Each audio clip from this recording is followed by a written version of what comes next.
con nosotros, miembro del Partido de la Liberación Dominicana y sobre todo fue director de SENASA, director del Servicio Nacional de Salud y siempre se mantiene asequible a las plataformas cuando uno pues quiere conversar con él. Está con nosotros Chanel Rosa Chupani. Buenas tardes, Chanel, Buenas gracias. tardes, un placer estar con ustedes por aquí. Qué bueno. Y a las órdenes siempre.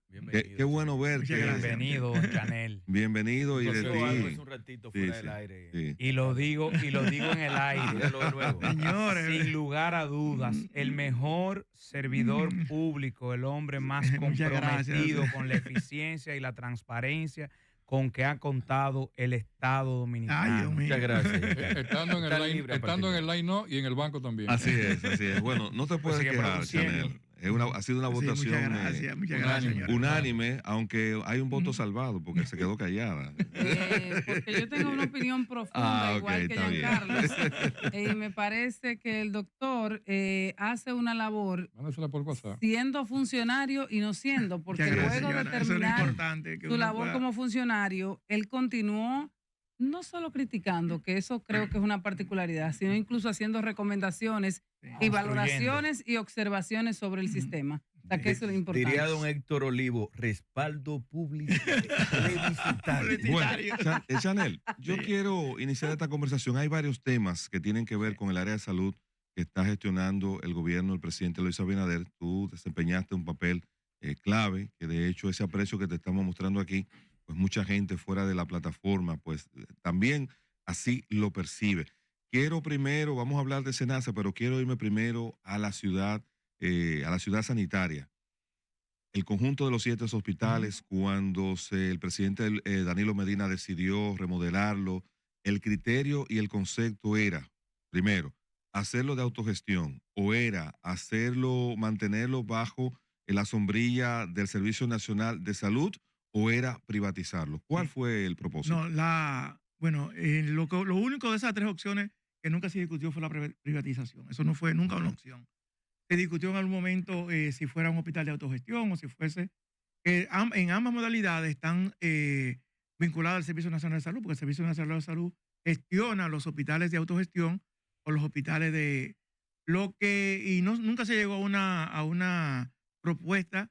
Lo que sí se buscó en algún momento y se pensó y se llegó a contactar que una empresa internacional que tuviera experiencia, expertise en la gestión del sector salud, viniera a asesorar, porque como ustedes saben, eso es un complejo de 7 hospitales, 7 establecimientos de salud que tienen un nivel de complejidad importante. Yo lamento que se haya retrasado bastante la apertura de ese hospital. El otro día, el doctor José Joaquín Puello, que dirige ese complejo, hablaba de que ya algunos equipos habían perdido la garantía y que por lo tanto ya no funcionaba, había dejado de funcionar y la verdad que lo lamentamos porque ese complejo de hospitales se concibió para el servicio a una población importante, que toda la zona donde está ubicada la ciudad sanitaria. Se habló de patronato y se habló de voluntariado en ese momento, que han sido también 2 elementos que en este gobierno se ha mantenido. Tampoco se habló porque, y no es que haya nada, no tengo nada en contra de los patronatos y voluntariado, al contrario. Lo que pasa es que hay una cosa que quedó claro. Yo recuerdo una discusión que nosotros tuvimos con el presidente, y era que la gente no debía pagar por el acceso a ese sistema hospitalario. Que debían pagar los seguros de salud, pero nunca a la persona. No debería haber copago. No al copago. Exacto. No copago, exactamente. Con relación al equipamiento, ahí hay un tema muy delicado, y es que se ha dicho inclusive que fuera de los equipos que perdieron garantía, muchos de los equipos originales también se dañaron. Así es. Porque nunca fueron encendidos ni fueron puestos. Claro, porque no estaban en funcionamiento. Y ustedes recuerdan, ahí hay una unidad de cuidado intensivo que se puso a funcionar durante la pandemia. Ustedes recuerdan que había alrededor de 50 camas que hicieron un trabajo enorme ahí en ese momento, pero yo ahora mismo no sé qué nivel están con una apertura gradual que se han hecho de algunas áreas, pero obviamente que no están funcionando a toda capacidad. Lo que están ahora en el proceso de discusión, que si es un voluntariado, eso leí. Estamos hablando de Luis Eduardo Aybar. Sí, el conjunto la ciudad sanitaria, el conjunto de los 7 hospitales. Exactamente. Entonces, están en esa discusión y da la impresión de que el gobierno no está como por asumir en términos administrativos, la gerencia de esa ciudad lo que pasa es que ha habido, y yo creo que si fuese por voluntad propia del gobierno, el gobierno lo externalizara ese sector, esos hospitales. Pues ya lo que pasa es que ha habido presión del colegio médico, ha habido presión de parte de la sociedad en ese sentido, pero yo creo que la intención era esa. Hay que ver qué modalidad se le busca, pero lo importante es que haya, no importa la modalidad, que haya eficiencia, que la gente reciba un buen servicio con calidad y sobre todo que no tenga que implicar un costo adicional al momento de recibir un servicio, porque cuando la gente paga por un servicio, eso crea inequidad. Bien, entonces hay otro elemento también, Chanel, que tiene que ver con SENASA. Y sé que esto va a abrir un gran debate entre mis compañeros de plataforma. Ha sorprendido enterarnos de que el año pasado, pues SENASA presentó por primera vez pérdidas del orden de los 5,000 y tantos millones de pesos, que el gobierno le transfirió 3,000 millones y todavía en sus estados financieros hay 2,000 millones de pesos en pérdidas. Yo pregunto, ¿qué fue lo que pasó? Porque SENASA desde su inicio, desde el día 0 hasta el 2024, no había presentado esa situación. ¿Por qué ha sucedido eso? Mire, primero déjeme explicar un poco el contexto. SENASA es una institución social, pero funciona como una empresa que tiene que competir en régimen contributivo con ARS privadas y con las ARS privadas. O sea, SENASA no puede, en principio, para sus afiliados régimen contributivo, recibir beneficios financieros que no reciben las demás, porque se convierte en una competencia desleal. SENASA está sujeta a la misma regulación que las demás ARS. Las ARS tienen varias fuentes de financiamiento. La primera, la más importante, es que reciben lo que llama una cápita. Una cápita es, yo tengo 100 afiliados, la tesorería de la Seguridad Social me pasa X cantidad de recursos por esos afiliados. Eso pasa con SENASA, con Humano, con todas las demás ARS. Que se le descuentan los asalariados. Exacto, que es la cotización que pagamos todos. Esa es la principal fuente de financiamiento. Una segunda fuente de financiamiento es que las ARS deben crear una reserva técnica para pagar las deudas con sus prestadores. Esa reserva tú la colocas en un banco, esas reservas generan intereses y eso se constituye en la segunda fuente de financiamiento. SENASA, contrario a las demás ARS, maneja también el régimen subsidiado. El régimen subsidiado es aquel que va fundamentalmente a población pobre o que no tengan un momento determinado, tengan un empleo. Eso, en ese sentido, lo diferencia de las demás ARS. Ese financiamiento llega ya separado por régimen. Cíclicamente, las ARS todas tienen periodo de ganancia o de pérdida. Qué sé yo. A mí, por ejemplo, a nosotros nos gustaba muchísimo enero. Porque enero era el mes que tenía menos demanda de servicio. Porque es el mes que tiene más días de fiesta, etcétera. Entonces, cada día que la gente deja de ir a los servicios, es un día que tú gastas menos. Hay menos demanda. Por lo tanto... Pero ahí yo voy a hacer un incidental para que usted nos explique, así como usted lo está haciendo bien detallado, el régimen subsidiado, que es el del gobierno. O sea, ¿quién entonces le suple a nivel económico? El gobierno.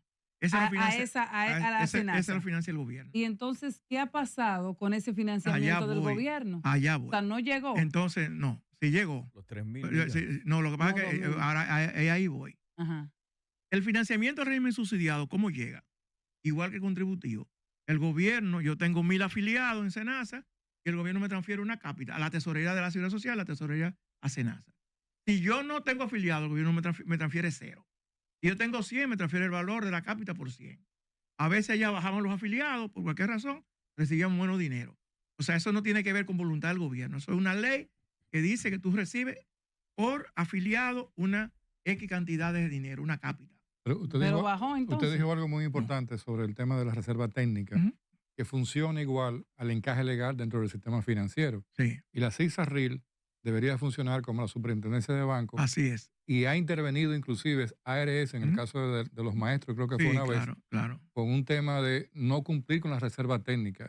Lo que provoca que la CISARRIL deba de intervenir en ese momento. Tú tienes que tener, la ARS tiene que tener por cada peso de deuda un peso en banco. Exactamente, un encargo legal. De forma tal que si tú mañana decides cerrar, tú tienes que tener en banco para pagar lo que tú debes a tus acreedores.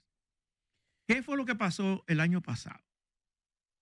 Por alguna razón que todavía no se ha explicado, SENASA, ustedes saben que SENASA abrió oficinas en Nueva York, fuera del país. Nosotros una vez intentamos hacer eso, pero nos dimos cuenta que no era atractivo. Entonces, en vez de abrir una oficina, lo que hicimos fue que en el consulado una persona se encargaba de si tú vivías en Nueva York y querías afiliar tu gente aquí en Santo Domingo, lo afiliaba. O sea que el Larimar no ha funcionado. No, claro que no. Deja pérdida, inclusive. ¿Cómo? Claro, pero que sí. Explique claro. esa parte. Sí, no funciona porque la lógica, yo creo que la lógica de eso, como se ha hecho en otros casos, fue crear empleo para los miembros del partido. Esa es la lógica de todas esas oficinas que se han abierto. Fíjense que el gobierno, cuando el PRM, cuando estaba en la oposición, criticaba mucho que en los consulados había muchas personas. Ellos lo que han hecho, sacan del consulado y te crean oficinas de SENASA, oficina de Banco de Reserva, oficina de muchísimas instituciones. Pero ok, ¿qué pasó el año pasado? SENASA reportó pérdidas en los diferentes regímenes que administra. El gobierno no le aumentó la cápita, que eso hubiera sido lo correcto. Si yo te estoy dando 300 pesos por afiliados en el régimen subsidiado, date a aumentar a 500. Y esos recursos llegan a través de la tesorería de la Seguridad Social. Eso es lo que dice la ley. El gobierno lo que hizo fue que le transfirió directamente a SENASA 3.000 millones de pesos. ¿Y eso no violaba la ley? Para cubrir el déficit.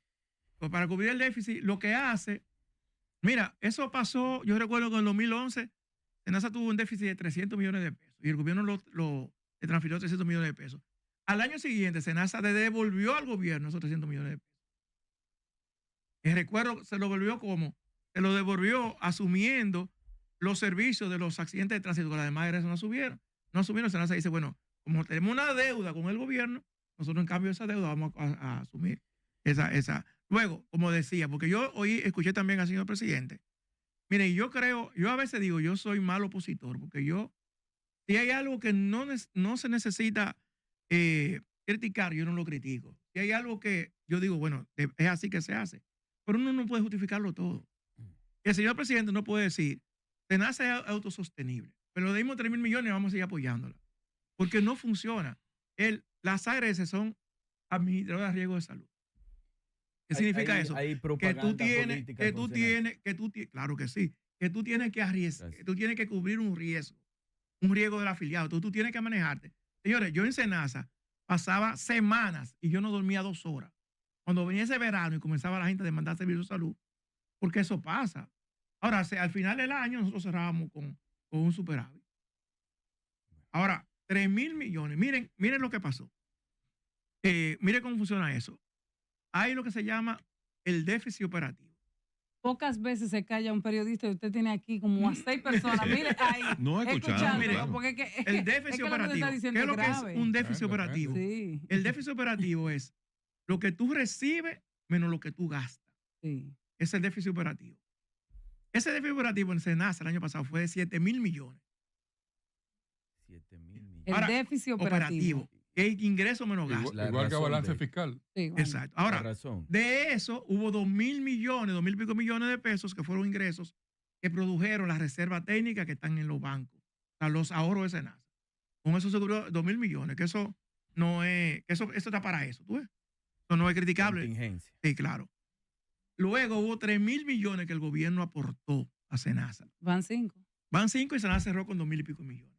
Okay. Tengo entendido que este año a SENASA ha habido que subsidiarlo de nuevo en los 2 primeros meses del año. Tengo entendido. Entonces. O sea, que eso pudiera afectar la reserva técnica. Claro, no, si el gobierno sigue subsidiando. No es reserva. No, exacto. No la reserva se consumió. Están en la reserva. Están en la reserva.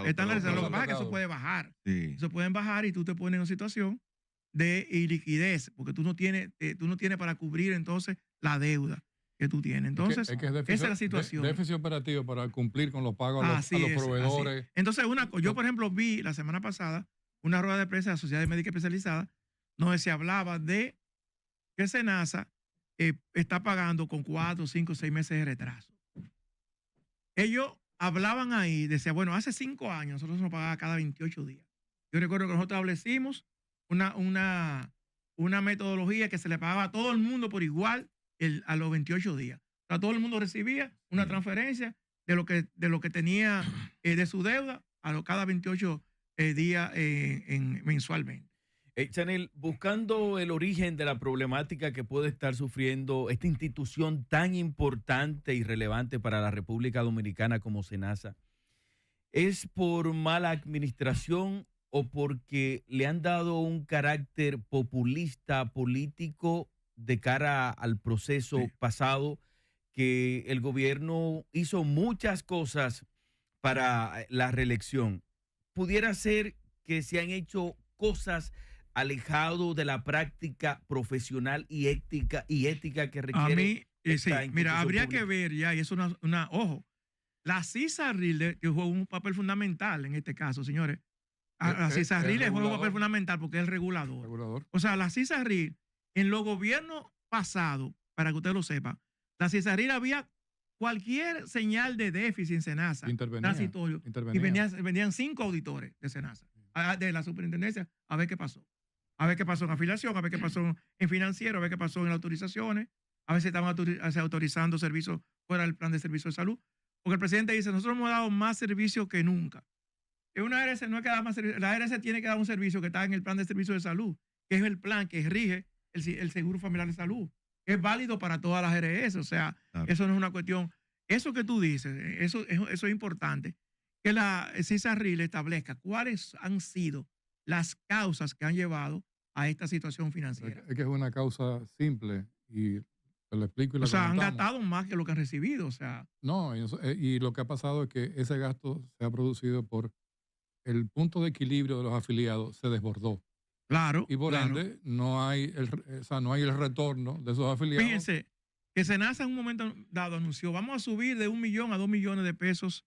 No, a 2 millones de afiliados. No, la cobertura. Nosotros lo hicimos una vez de medio millón a 1 millón. Cuando tú haces eso, tú sabes qué es lo que pasa. Tú atraes la gente que necesita esos 2 millones de pesos. Claro. Por lo menos tú te dices a la gente que está enferma, por el que está sano no le importa. Un muchacho de 20 años, no le importa cuál ARS está afiliado. No le importa qué es lo que cubre o no cubre, porque rara vez usa el servicio de salud.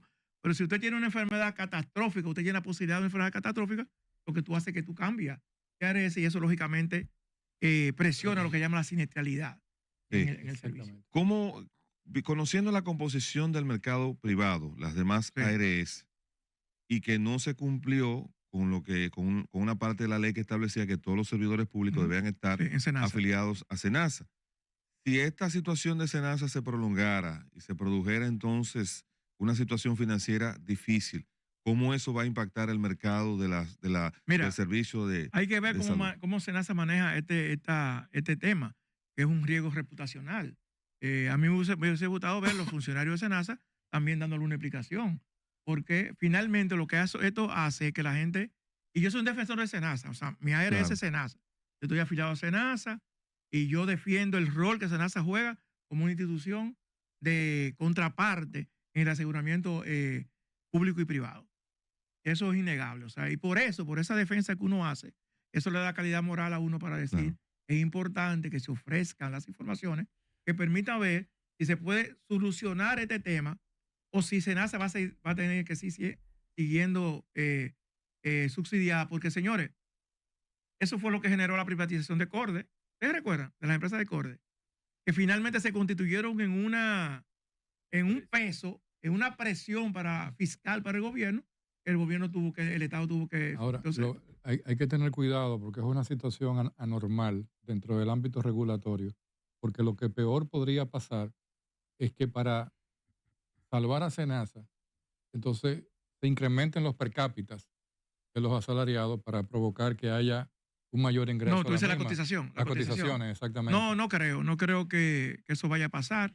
Ahora, mira, hoy se anunció un aumento de sueldo. Sí. Los aumentos de sueldo generan mayores ingresos a la tesorería y generalmente eso produce un aumento de la cápita 4 o 5 meses después que se produce. Eso podría producir un alivio en la finanza de SENASA, pero mientras tanto, señores, lo importante es que esto no se vuelva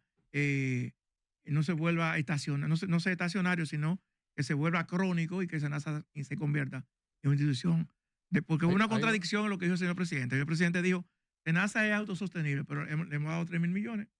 Sí. Pero ahora tengo un problemita. Exacto. O sea, hay varias ARS, no como SENASA, pero está la ARS Plan Salud de Banco Central, está la de Banco de Reserva, está la de las Fuerzas Armadas, está la de los maestros. No, la Fuerza Armada no existe ya, recuerda. Y Vapor, sí, verdad. Por eso pasó a SENASA. Eso es como la economía que está muy bien, pero hay que salir a buscar prestados. Bueno, tomando en consideración que estamos... No, eso no es lo mismo, ¿no? Está bien, lo discutimos ahorita. Tomando en consideración que ya entendemos la situación por la que está pasando SENASA y a la cual, en lo particular, ya yo creo que nosotros, con la claridad que usted nos acaba de ofrecer, estaremos vigilantes y le daremos seguimiento a ese tema, porque es un tema de interés capital para la sociedad dominicana. Pero yo tengo una inquietud y me gustaría, desde su óptica, saber si es mi percepción y conocer su opinión como un experto en la materia. ¿Qué está pasando en la República Dominicana? Que en los últimos 10 años no se ha construido un complejo hospitalario, no se ha propuesto una nueva oferta hospitalaria para la República Dominicana. Nuestra población sigue creciendo, sigue generando mayor demanda. No, Joana, pero aquí se han construido hospitales. Nuestros hospitales yo siento que no están en la condición que deberían de estar y no siento que la oferta siga ampliando. Y no quiero solamente la crítica del gobierno. Siento también que el sector privado está operando de manera diferente el negocio. O sea, estamos creando centros para consulta, más parece que no le está interesando ya el tema de hospitales para internamiento. Sí, no, en el sector privado... Hágame el mixto, no, hay un tema, realmente en el sector privado la parte que menos recursos deja, que menos es la parte de internamiento, porque eso, y la parte ambulatoria es lo que más, y eso explica el hecho de que haya tantos centros de atención primaria, de diagnóstico. Grandes centros. Tú no tienes que bregar con cama, tú no tienes que bregar con comida, tú no tienes que bregar. Y eso es así. Pero aquí también hay una oferta privada bastante amplia. Yo creo en Santiago está creciendo bastante. Santiago creo que está abriendo 2 o 3 clínicas privadas nuevas. En relación, mira, con el tema de los hospitales públicos, aquí ha habido, recuerda que el gobierno pasado remodeló alrededor de 50 hospitales. 56 fueron más. Lo que pasa es que algunos se quedaron con un retraso con la pandemia. Por ejemplo, el gobierno inauguró ahora el hospital de Jarabacoa. Ese hospital estaba bastante avanzado para el año 2020. Ahí vino la pandemia, no se continuó y yo no sé por qué. El traumatológico de Asua creo que quedó pendiente. Eso estaba mira, entonces aquí ha habido una oferta importante. Ahora bien, yo he escuchado al doctor Mario Lama esta mañana hablando de un tema que no es un tema menor. Que es tú abres, por ejemplo, un hospital de tercer nivel, de súper especializado en cualquier región del país, y el tema es, y eso lo decía él esta mañana y yo lo quiero corroborar, tú encontrar el personal con la suficiente especialización que quiera irse, qué sé yo, a Valverde del Mao. O sea, tú abres un intensivo a Valverde del Mao, pero tú no vas a encontrar un intensivista que se vaya a Valverde del Mao. Sí. Y por ejemplo, yo me reunía con ellos y yo les decía, mira, vamos a darle un incentivo. ¿Y por incentivo se van los médicos para allá? Lo que te dice es que mi hijo estudia en un colegio que yo no lo voy a conseguir en Pedernales. Y yo no voy a dejar a mi familia solo. Es que yo me gano aquí, lo que usted me va a pagar, yo me lo gano en 2 días. O sea, y eso es un tema fuerte, de verdad. Un tema que tú tienes. Yo recuerdo, mira, cuando el presidente Abinader asumió, él fue a Pedernales. Y gente se quejó de que no había, era la época del COVID. Sí. Que no estaban entubando allá. ¿Cómo se decía? En esa época. Y el presidente dijo, no, yo voy a llamar a Mario Lama para que resuelva. No había ventiladores. Ese es el equipo que se utiliza para eso. Sí. Y yo escribí, señor presidente, no hay ventiladores porque en Pedernales no hay nadie que sepa ventilar. Usted tiene que tener una persona, un médico intensivista, una enfermera, que aquí en esa época ganaba todo el dinero del mundo porque no tenían tiempo ni para ir a su casa. Ni para así mismo, pero así literalmente. Entonces eso pasa mucho con el tema de la red hospitalaria. A mí me gusta mucho, me ha gustado estos 4 años y pico de gobierno, porque yo creo que ellos han entendido muchas de las críticas que permanentemente se hacían en el gobierno pasado. Yo creo que ellos han entendido que la cosa no era tan fácil como se pensaba. Chanel, usted